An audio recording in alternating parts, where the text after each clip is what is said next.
All right, I believe we are live.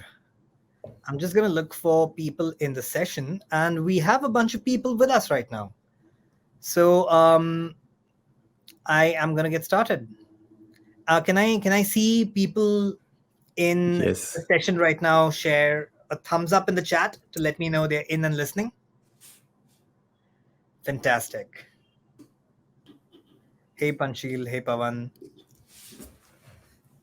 Awesome. Hey Richa. All right. Just going to wait for maybe 30 more seconds for a few more people to join us, and we'll jump right in.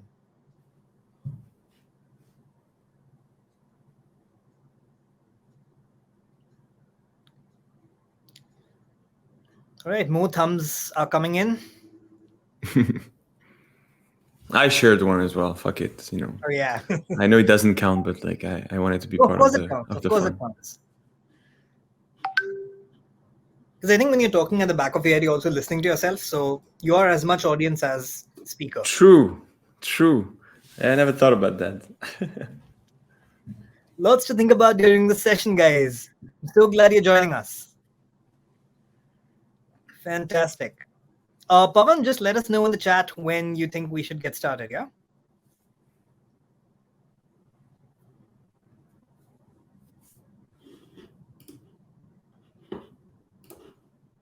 Awesome.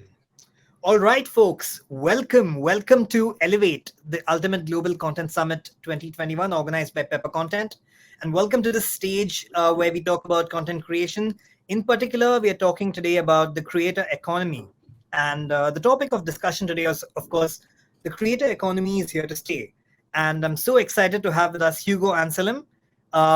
He is VP Hey, Sudeep. Creator Accelerator at Jellysmack. And not just that, he is an investor, an angel investor. He's written a lot, he writes a lot, and he will be sharing some articles during the course of our conversations. So I'm really excited to speak with you, Hugo. Welcome. Thank you very much, Sudeep. Super excited to be here. Big fan of what you guys are doing. So yeah, it's an honor. Awesome. Thank you so much. I believe you're in Paris right now. Yeah, absolutely. Calling from the French capital. Fantastic. Anyone from Paris in the session? Anyone from France? Other parts of Europe? Yeah, if it's not in French, French people are not going to show up. Is it too early for France? No. It's I mean, it's maybe too late because it's almost like it's almost like 7 on a Saturday night. So French people are already out drinking wine. Yeah. So. All right.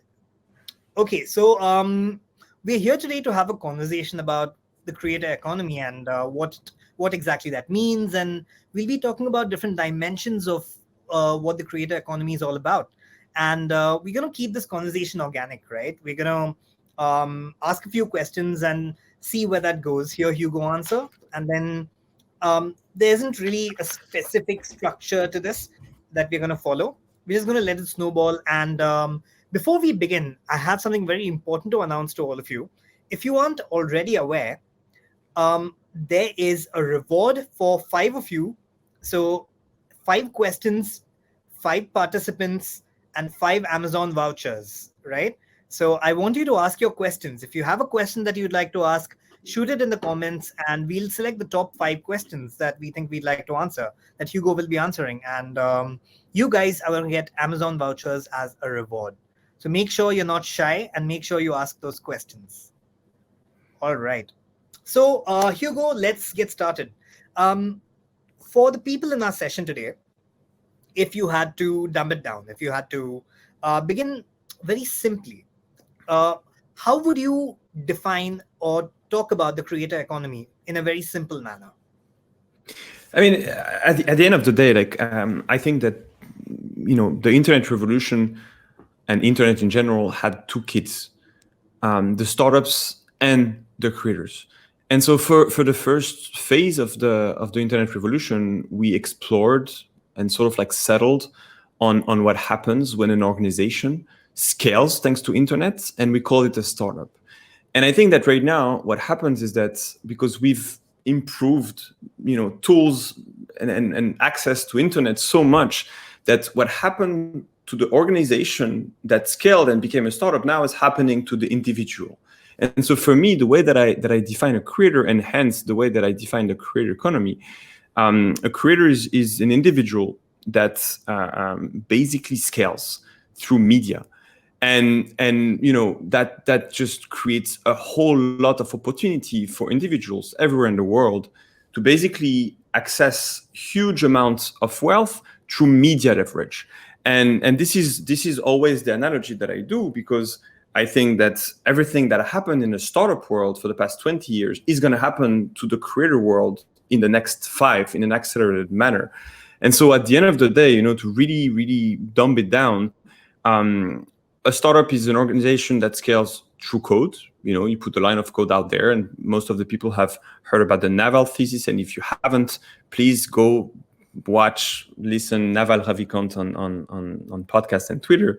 A startup is an organization that scales through code, and a creator is an individual that scales through media. And the magic of that is that both code and media have zero marginal cost for production. So what happens when you put a line of code out there is that 1 billion people can run it, or one person can run it, and it's the same cost for you. Same with media. If you put an article out there, you put a video out there, if 1 billion people watches it or one, it's the absolute same thing. So, with that same shared startup and creator DNA, it's really easy for us to understand the difference and the absolute, revolution that is happening. Because, Facebook, Google, Amazon, all of those people leverage code to build empires. And we all know about it because we all use it. And now we're about to start the same type of groundbreaking, phenomenon with the individuals. And so right now we can fairly say that Mr. Beast in the US is mostly is watched by maybe, 20% of the population, etc. And we're witnessing live the birth of individual media empires. And I think at the end of the day, that's what the creator economy is. It's unleashing the power of the individual with all of those tools, those services, etc., so they can build their own empires. And then we can have fun watching it, because at the end of the day, we love celebrating those incredible individuals that are basically doing things without the institutions. And that's sort of like what happens right now. Fantastic. I think that's a very fascinating way to talk about the creator economy, creating parallels to startups and looking at individuals and how they leverage media, right? And my next question was actually going to be about whether you feel getting into the creator economy at this point is a viable proposition for people who have never started. But I think you've already answered that when you've said that, it really doesn't matter whether you're creating for one person or for 1 billion, right? The effort you put in or the cost you incur is pretty much the same. So it is, you would agree, I suppose, a viable proposition for people to get in at this point. Absolutely. I mean, let's not forget that, like 15 years ago, if you wanted to reach the general public, you had to go through like a super sort of like circles of selection, where you had to have the go of one person, so you can talk to the public. And then suddenly, like, YouTube happens and anyone can put anything online. And so this essentially sort of like triggered a tsunami of amazing individuals who started to flock the internet with great content, and they didn't need the permission from anyone else. The curation is not done by one person, but the curation is done by the public with votes, with their time. They're just, it's a democracy, and it's the internet democracy, and they have a new class of citizens, which are the creators. So when you talk about that phenomenon, for me, I really pin it to the fact that it's the post-permission world, where you don't need the permission of anyone to do anything. You don't need the permission from the schools to learn, right? You don't have to get into Harvard to have access to the knowledge. You don't need the permission from banks to produce things, right? You don't need to have a loan from anything, because you just get like a cheap computer or cheap phone and you can create content or code. And you don't need the permission from media to distribute and reach the global audiences. So when you're talking about the fact that this lifts all the barriers to entry, it's at the same time super enthusiastic, because at the end of the day, you can celebrate the fact that the barrier to entry has gone down, and the opportunity cost is zero. But it's also, for a lot of people, super frightening, because it means the competition is global. And so, obviously, the content media world has been guarded as sort of like a castle, and now you have hordes of rebels sort of going for this castle to destroy it, not to just celebrate, not to destroy it.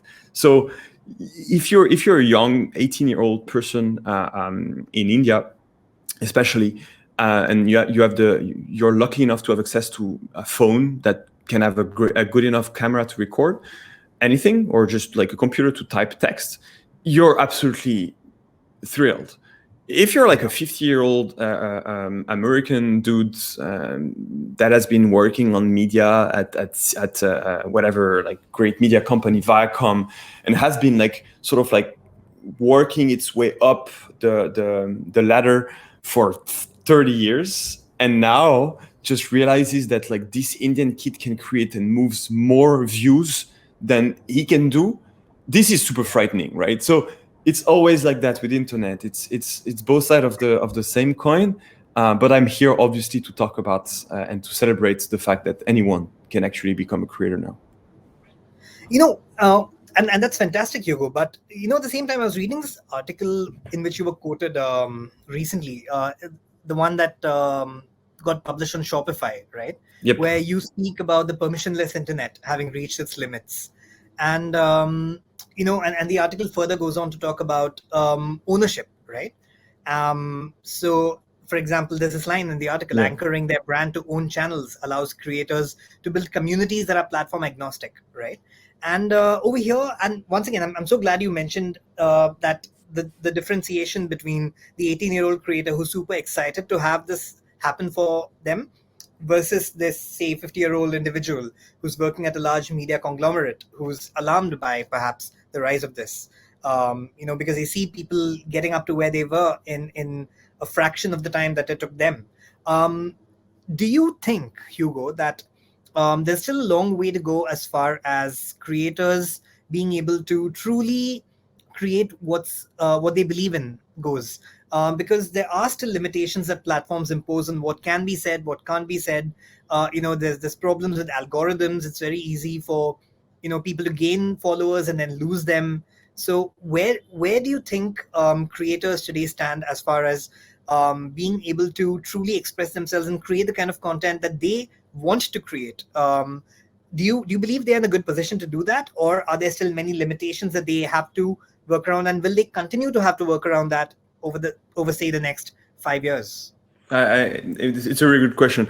So for me, I always separate the creators that have found their content platform fit. So that are creating a content that really resonates with the algorithm of one platforms, and so they're witnessing a huge amount of growth, and the ones that haven't, right? It's just like in the startup world, like if you hit product market fit, everything that is true for you is not true before. And so for the creators that haven't found this fit yet, unfortunately, they have nothing. So they have nothing to lose. So the only thing that they need to do is just stick to one platform, find and basically find the proof of work of that algorithm. What I mean by that is that, like, on YouTube, creators will basically spend months by shipping 1, 2, 3 videos per week, and then refining the retention curve to reach around like 60% retention on 10 minutes, right? And then once they have that, the algorithm just will pick them up and then will get them a big audience. Before that, there's nothing else to think about. There's nothing else to think about, like, oh, should I own my audience? Should I, am I dependent on one platform? When you have nothing to lose. But when you start to have something, right? So like you have found a great content format that works on a specific platform, and you're rewarded by the algorithm with massive influx of new followers, then you will start, not directly, but you will start about like sort of trying to find different platforms and different formats. And so for me, that's what I explain in an article called the Creator Lifecycle, where for me the Creator Lifecycle is a funnel that just follows a progression from attention to trust to commerce to ownership. And I think that's what every creator will strive for ultimately, is one, get the attention of new fans from those algorithms of those platforms, so YouTube, TikTok, like et cetera, because those content marketplaces are the only way today to actually get a lot of followers. But then when they have the attention of those followers, they need to move them at the trust layer, which is, for me, collect email, SMS, and private communities, right? So you can take that attention and transform it into a trust that you can then own directly. Because once you get the email, once you get the SMS, once you get the data, once you get the CRM of your users, of your fans, you're unbeatable. You can transfer them on one way or the other. But when you have the trust of those people and you have the information, obviously you have to move to the commerce phase, which is like basically transforming this trust into commerce. Either it's physical products or digital products. And now the magic of the creator economy is that there is a shitload of startups building business infrastructure as a service to serve those creators with like a commerce infrastructure. So 15 years ago, it was super difficult to essentially sell merch for a creator, right? Like they were building content, like it's already so much work to build great content constantly, right? Because you have to do it all the time, that then becoming an expert at e-commerce was impossible, right? So they had to call all the production facilities, do fulfillment, do shipping, do support, do everything, right? So only the invincible creators could actually unlock that commerce phase. Next thing you know, you have companies like Spring now that are plugged in as like an API, and they are already like into YouTube, TikTok, so you can sell your merch and you don't have to do shit. They do everything. And so it's almost like an API, right? And so what happened with merch with Spring now is happening on all the commerce categories. You can create a MrBeast burger or like a cloud kitchen infrastructure as a service with a company called PopChew. You can create a class, with a company called Maven.com, which basically will be a cohort-based class. So then you can expand your empire from just content to now CPG, e-commerce, like everything, right? Education and et cetera, et cetera. And I finish on this so you can really see why I'm saying that, because it's sort of like a big loop. And at the end, once you have sold some things to your fans and you unlocked the commerce sort of layer, you can move to the ownership one, which is NFTs and basically like having fans being part of your financial upside. Because fan is like a different level, right? You can just be subscribed on YouTube to a creator. You can give the creator your email. You can buy a merch of the creator, and then you can buy an NFT and then become rich with your creator. Yeah. And at the end of the day, like the top of funnel of that whole funnel today is still with the different platforms. And today, if you're big enough creators, and especially if you work with us, because that's essentially what the company like that I'm working at, Jellysmack, does, is essentially building a multiple platform presence and growth on all the platforms, right, for creators. So if you're famous on YouTube, we will make you famous on Facebook as well, right?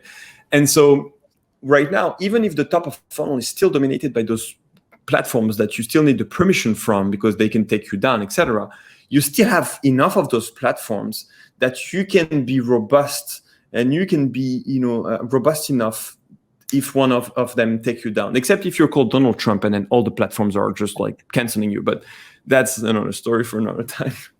We have our own versions of Donald Trump. I won't name names, but we have enough of, such individuals here in India as well, banned by XYZ platforms. Okay.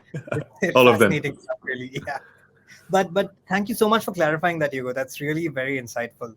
And this, I think, forms a perfect segue into my next area of conversation with you, which is we have a bunch of creators with us. And creators and audience, this is a great time for me to remind you as well that you can ask your questions.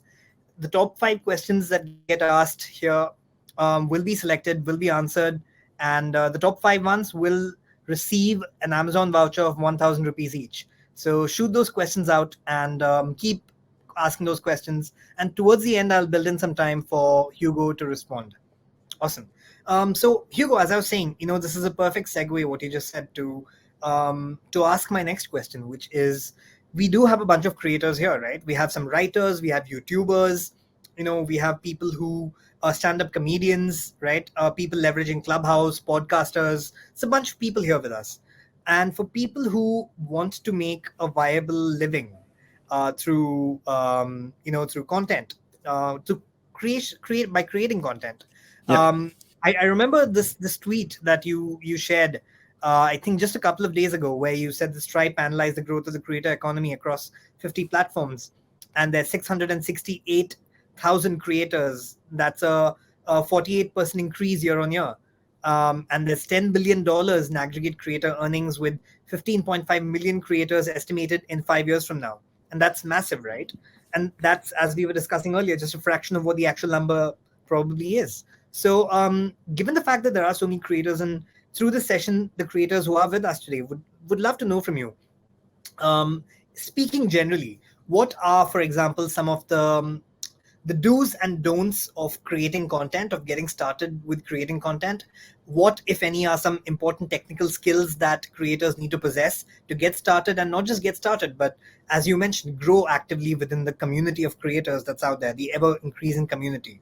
So if you could talk to us a little about, some tips and tricks, some do's and don'ts, things that you feel through your journey you have learned and you'd like to pass on as advice to a community of young creators, we'd love to hear that from you. Absolutely. So first, the technical sort of like barriers are just almost like non-existent, right? Like to be part of the internet revolution, you can either learn how to code or learn how to create media and scale yourself. Learn how to code, sure, it requires a bit more like of technical abilities. Learning how to create media, almost none. The only thing that you need is basically a phone, and then the main skill, which is not a technical skill per se, is to learn how to tell stories, right? Because at the end of the day, for a good creator to emerge, it's always backed by a series of great stories. And I'm going to give you a few examples. But for me, the real definition of a creator is basically like someone that has three qualities. One is individuality, and individuality doesn't mean talent, right? So there's a big myth that people need to be talented to become creators. I think that people don't need talent; they need individuality, and individuality happens when you let your curiosity run its course onto a rabbit hole that is a bit weird for some people, but that will resonate with the niche of the internet that you think is small, but actually is huge. I follow a creator that is based in Amsterdam, that created a YouTube channel about Marble Run. Like maybe a few people know this creator. It's basically a creator that creates like Marble Run like videos, right? Like where marbles are running through a hill, and he's filming the marbles, and he's like, wow, that's amazing. If you get that video and you show it to your grandmother, she's going to think that this guy is nuts and is weird and should be actually watched, right? That's what happens in real life. When you're in real life, like people around you are not so weird, right? Like, but things that happens on the internet are different. And so if you, as a creator, follow your curiosity into a rabbit hole that becomes almost weird, if you're obsessed enough by that niche, you will find enough people for whom that type of content will outperform everything else. They will want to watch this and only this for weird reason that you cannot understand, but that's fine. And so at the end of the day, that's what you need to find as a creator. A content that is fitting you so well that is almost weird. And then the second thing, in order to lock the two, or like second out of three, the second is a format that you can produce consistently without burning out. What I mean by that is that if you look at the top podcasters or the top bloggers, they will blog and podcast, even if whatever happens, they don't have a choice, right? It's like if you look at Joe Rogan, it's almost stupid. Like he's doing 3-4 podcast episodes per week for like 5-10 years, right? Same if you look at the best YouTubers, even if it was not working, they will continue doing it because they just don't have a choice. They have to do it. So you have to find a content format that anchors your weird passion, almost like, or your weird obsession, that is effortless, that you can produce every week without burning out. What I mean by without burning out is that if you have to force too much and do something that is not natural to you, someone that for that person, if it's natural, will outperform you. And by trying to catch up with that person, you will burn out. You will at some point just burn out because you're spending energy when that person is getting energy when doing it. So that's the second thing. And the third thing is just making sure that that niche, that format fits with the algorithm of the platform that you're trying to grow from.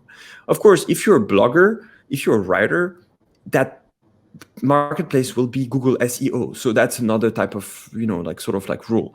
But on those social media platforms, already what I'm talking about, like having something that just works. And so the easiest way that I would say, to start is to start with YouTube, because the magic of YouTube is that you have retention curve. So you can see where your audience is dropping off. Even if it's like 1,000 person, you will see at minute 30, boom, you have a drop. So you will just learn and see like, hey, that's why they dropped. So I'm just not going to cut that and replace it. And intuitively, you will start to understand.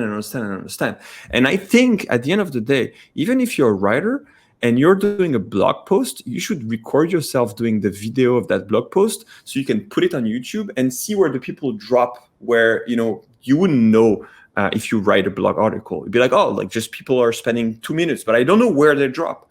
On YouTube, you can absolutely know where people drop. So, and that's probably like an answer that I'm giving already to one of the questions that a lot of people have. What type of platforms are undervalued? And I think that YouTube is undervalued, as weird as it sounds, because YouTube is just a big guy on the content sphere. Because YouTube is so powerful in terms of statistics and in terms of marketplace, because everybody is just consuming YouTube content, that you can learn and repeat and iterate faster than on any other platforms to find success that can be transformed into consistent success and not just like a phase like that. Hugo, I mean, as you rightly mentioned, you've answered, I think, about 45 to 50% of the questions that people have asked already without, I think, even looking at the questions. So that's fantastic. Very insightful responses, Hugo. So thank you so much for those. It reminds me, what you just said reminds me of this quote by a writer from hundreds of years ago. I'll tell you what the quote is, and then I'll tell all of you who the writer is. Let's see if, in fact, if some of you can guess who the writer is. The quote is, "I must create a system or else be enslaved by another man's. I will not reason or compare. My business is to create." Okay. Any idea, Hugo, who said this? No, I mean, no. I because you're from India, I want to find someone that is from the Indian culture, but I'm pretty sure it's like a French dude. That would be the funny thing. Well, there are people in the chat who've already got it. Aditya, Falguni, and Praveen. Well done. It is William Blake. Okay, William Blake. Yeah, William Blake, the poet, the writer, crazy guy overall. But this stayed with me. I heard this in 2001 for the first time during a writing workshop that I was a part of as a child. And it stayed with me for 20 years. And I, in fact, have it framed on my wall at home. It reminds me, it inspires me. It ties in perfectly with the point you made. 100%. It's not really so much about your talent, but it's about your individuality, to develop that voice that people listen to. And that can only happen when you find a niche, right? Something that you're passionate about and something that absolutely. And I will just like finish with one analogy, like just so people understand why they should create content and why they shouldn't even ask if like that's going to resonate with some people. It's like if you go to a party and there is like 100 people at the party, if you talk to every person at that party, enough time, you will find someone that you fit with, right? Maybe it's 2% out of like 100 person.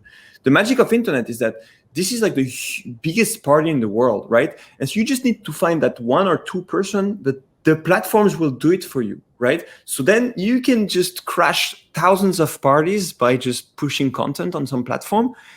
Even if it's weird, people are gonna click with this. So that's really like the magic, and that's why like there is no excuse, like people will not care. Like sure, if somewhere someone will care, and that person is big enough in terms of like representation of like a niche, then you will just crush it. Just go out there and crush it. Oh, absolutely, absolutely. I mean, I myself have been to quite a few parties where I've met, I've been ostracized by a bunch of people for talking about what I'm passionate about. But then there's a couple of people in the corner who really get me, right, and who understand Exactly. where I'm at, and that leads to building communities, and that leads to further conversations, and the world's your oyster then. Yeah. Absolutely. Fantastic analogy, Hugo. I've shared that as a quote, and if you guys would like, you can get this printed out and put up on your walls. Hugo, this brings me to another part of our journey in our conversation that I'd like to talk about. Um, let's get a bit more specific and talk about content creation and the content economy from the Indian perspective, right? Yeah. And I have a very specific question about that. So it's not just, where do you think we are at in India? I mean, of course, I'd love for you to talk to us a bit about whether you feel we are in the nascent stages of, Yeah. having content creation as a viable proposition for a career, and whether it's scalable, whether it's seeing sustainable growth. But more than that, I'd love for you to begin with that. But more than that, I'd love you to talk to us a little about your perspective on this. I have seen a lot of people who create content for regional audiences within India. Now we Yeah. have a multitude of languages within India itself, right? We have Hindi, we have Marathi, we have Bengali, Tamil, there's Urdu, and these are just some of the mainstream languages. And there are far more languages, and there are people who are creating content specifically in these languages. I was watching a video today by Foil Arms and Hog, which is an Irish group of stand-up comedians, and they had 300,000 views on one of their videos. And there's this guy who's going to a market in New Delhi, and he's engaging in conversation with people who are creating unique kinds of kebabs and presenting challenges, saying, hey, if you can eat 6 kebabs in an hour, you get to take back 25,000 rupees, and the Sure. kebabs are free, right? And that guy got, I think, 15 million views in just 2 Exactly. weeks, as opposed to these guys who'd put their content out for maybe a week. So my question here to you, Hugo, is going forward, the way you see India growing, is it going to be important for Indian content creators to follow a global pattern so that they can reach their content to larger global audiences? Or is it sustainable and viable for them to focus and to continue to focus on creating regional content? Is there scope there? Because I know that you spoke about individuality, right? And to find your niche. But going forward, as the world expands even further and more people start Absolutely. creating content, what do you think Indian content creators ought to do? Absolutely, I think it's a crucial question. For example, like 5 years ago, I mean maybe 10 years ago, no one had heard about ASMR, and ASMR was like a niche that was not viable, right? Because like not enough people were into listening to people whispering, and now the niche is big enough, and niches are getting bigger and bigger and bigger. The question is about like whether the YouTube penetration, because it's mostly about YouTube right now. When we're talking about those type of like super niche content in that type of language, if the Urdu street food community or the people who could be interested by that is big enough, and I think it's going to get big enough quicker than most of the people think. Right now, like YouTube is like 10% of YouTube watch time happens in India. It's huge, and it's just the beginning, right? So just the fact that we are at the beginning of the YouTube Indian growth, right? Just because and I'm not saying that because I know. I'm saying that because I was lucky enough to invest in 3 companies powering the creators in India, and I'm learning through them, right? So like I'm giving you infos from people who actually know it. I'm not like I'm not Indian at all.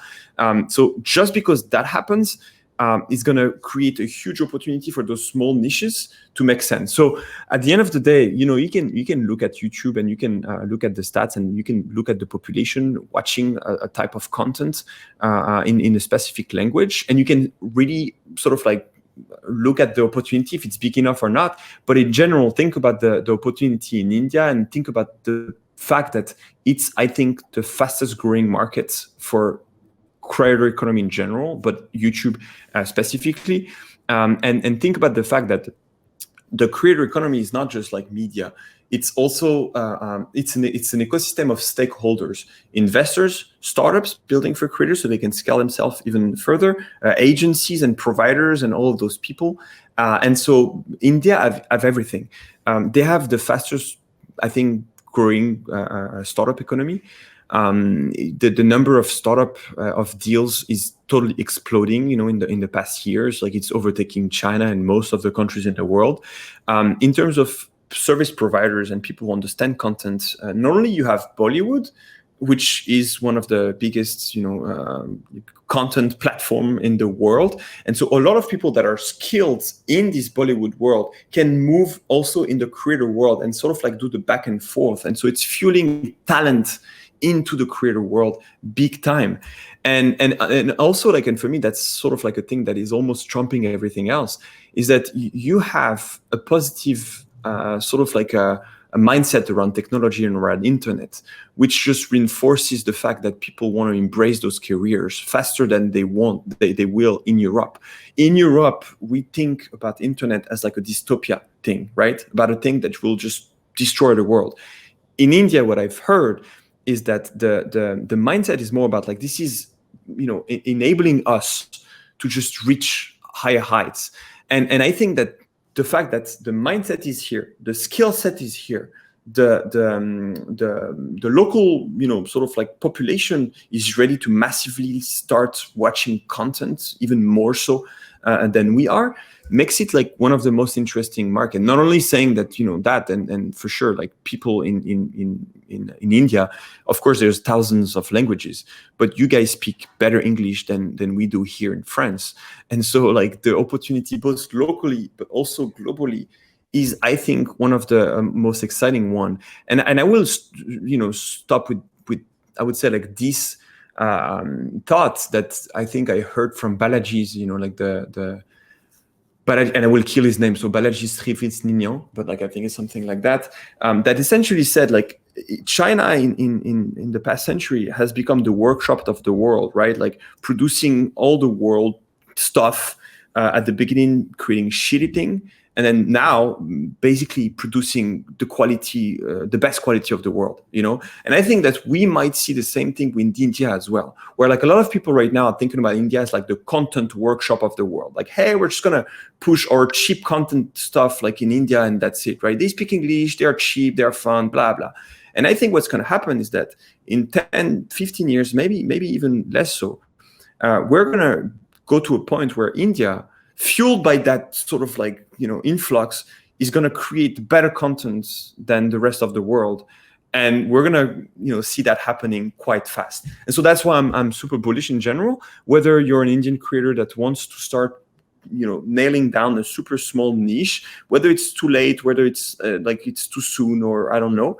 But then what I know is that in 5 to 10 years, you're not going to even think about those questions. It's just going to be a question about like what you want to decide to do, and all of those options are going to be viable.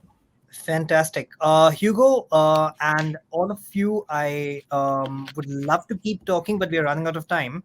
So I would love to move to the audience Q&A. What top 5 questions do you think you would like to answer, Hugo? And if you could provide online answers for each of them, that'll be I just like the censorship in India effect. Well, I don't know about the censorship in India, so I cannot talk about that. What do you think about the scope of audio-only content and audio-only channels? Clubhouse, is it a fad, and somebody just, is it a fad, or should it be added? And to a long-term strategy? Yeah, I mean, and sorry, because I was just like, new questions keep popping up, so then I lose the. I've been super frustrated with Clubhouse. I was one of the first person to be on Clubhouse. I was super excited about audio-only content, especially where everybody, like the whole world, was locked up, in their home. People needed to connect, etc. Right now, it seems to be a bit difficult to find the distribution with audio-only content, and so that's the big bottleneck of audio-only content, is that there is no audio only platform that can give you distribution. So you're going to be struggling, right? So sure, that like success can happen with audio only content, and we're probably seeing this happen a little bit with Spotify going big on podcasts and trying to make creators successful by only being on Spotify, but this is not happening fast enough, and Clubhouse is slowly dying. Maybe they will get a rebirth, but right now it's quite slow. So not super bullish on audio only content. Let's see what's going to happen. Let's see if we can create a lot of new big audio first creators. Right now it seems that the big podcasters have been doing that for so long that at some point they became big by just word of mouth, but there is not this distribution natural one that happens. Great. So Falguni, I think that's your question answered. Diksha Savlani asked, how do you find a niche if you're a beginner in content creation? And I believe Hugo answered that when he spoke about individuality, right, and focusing, and he gave that 3-part solution. So I think that question's been addressed as well. Diksha, thank you so much. There's Tushara Reddy who asks, is it possible to apply the creator economy model to tangible products as opposed to knowledge-based products? What's your one-line answer for that, Hugo? Yeah, of course. I mean, like, and again, the commoditization of the business infrastructure means that it's becoming as easy as selling a course as it is to sell like a merch or like to sell like an ebook, right? So everything is going to get easier and easier and easier and easier. Everything is going to be API'd almost.